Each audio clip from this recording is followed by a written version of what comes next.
Problème de l'ethnocentrisme, c'est-à-dire que dans le monde, il y a deux sortes de victimes. Il y a les Européens, les Blancs et les autres.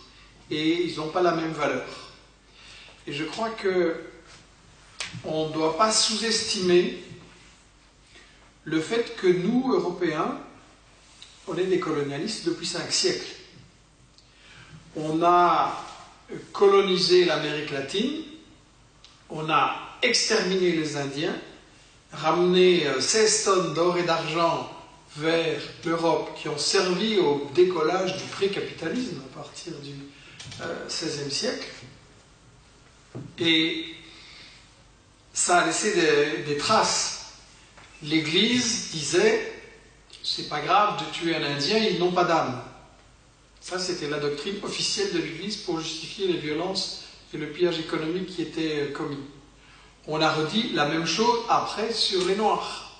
Avec la traite des esclaves, c'était permis, les Noirs n'avaient pas d'âme, c'était comme des animaux. Donc, toute cette mentalité coloniale a laissé des traces.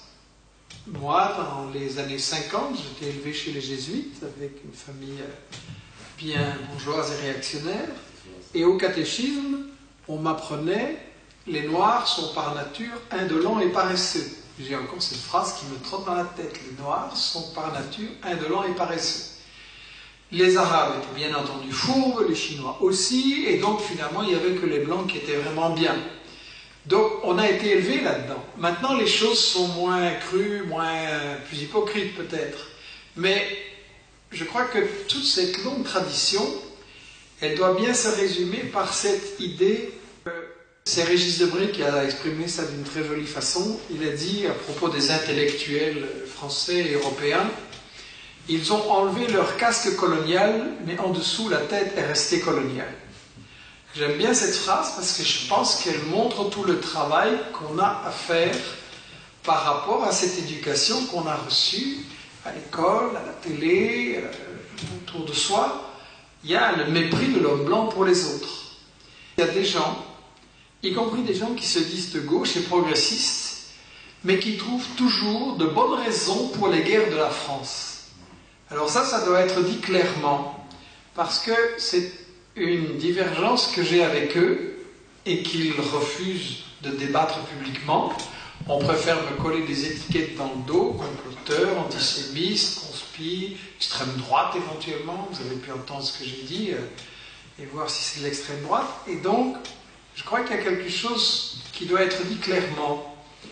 Des intellectuels français ou belges qui se disent de gauche et qui trouvent toujours de bonnes raisons pour les guerres de la France contre les peuples du Sud, quelque part, il reste un peu colonial. Et si on se réfugie dans l'attitude ni, en disant « oui, j'aime pas Bush, mais Saddam Hussein quand même non plus », ou « j'aime pas l'OTAN, mais enfin Kadhafi, il fallait s'en débarrasser », ben déjà vous voyez le résultat. Il fallait libérer la Libye et amener la démocratie. Vous voyez le résultat? Vous avez des esclavagistes, vous avez des milices, les femmes sont traitées comme des animaux, les Noirs sont attaqués en rue et tués à cause de la couleur de leur peau.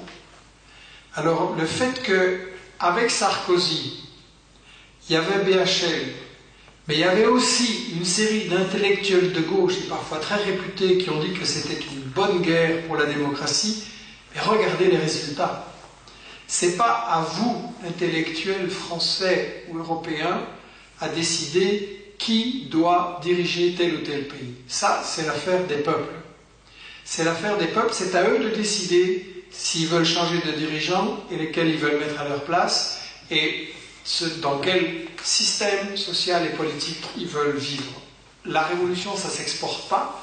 On ne fait pas des guerres humanitaires pour libérer des peuples malgré eux. On a aussi prétendu qu'on faisait la guerre pour libérer les femmes arabes. Mais regardez le résultat en Afghanistan, regardez le résultat en Irak, regardez qu'est-ce que ça a apporté, les régimes qu'on a mis là-bas. Il serait quand même temps que des intellectuels qui se disent de gauche en France et en Europe ouvrent les yeux sur la catastrophe que les guerres humanitaire ont apporté en Irak, en Yougoslavie, en Libye, en Syrie, en Afghanistan, et il faudrait cesser d'exporter la démocratie occidentale. C'est une démocratie d'esclavagistes, c'est une démocratie qui ne fonctionne pas, c'est une fausse démocratie. En réalité, c'est une démocratie qui est basée sur le pillage des ressources, des matières premières fondamentales. Et on nous dit, oui, mais il y a un dictateur, là, il faut le remplacer. Ce serait très bien si on remplace un dictateur par un plus démocrate. Mais si c'est pour remplacer un dictateur qui nous résiste par un dictateur qui est à genoux, quel est l'avantage pour les populations? Et de toute façon, le problème n'est pas dans la démocratie, parce que les États-Unis ont renversé Patrice Lumumba, Premier ministre congolais élu, qui était en train de libérer son peuple, et l'ont remplacé par le dictateur Mobutu, avec une dictature sanglante et des milliards de fortune à la fin. Les États-Unis, avec la complicité de l'Europe et de la France, ont renversé Allende, président élu au Chili, pour le remplacer par Pinochet. Vraiment rompre avec cette idée que nous sommes chargés d'apporter la démocratie et le bien-être au peuple. Le gouvernement des États-Unis, le gouvernement de la France, etc., ne sont pas la solution des problèmes, ils en sont la cause.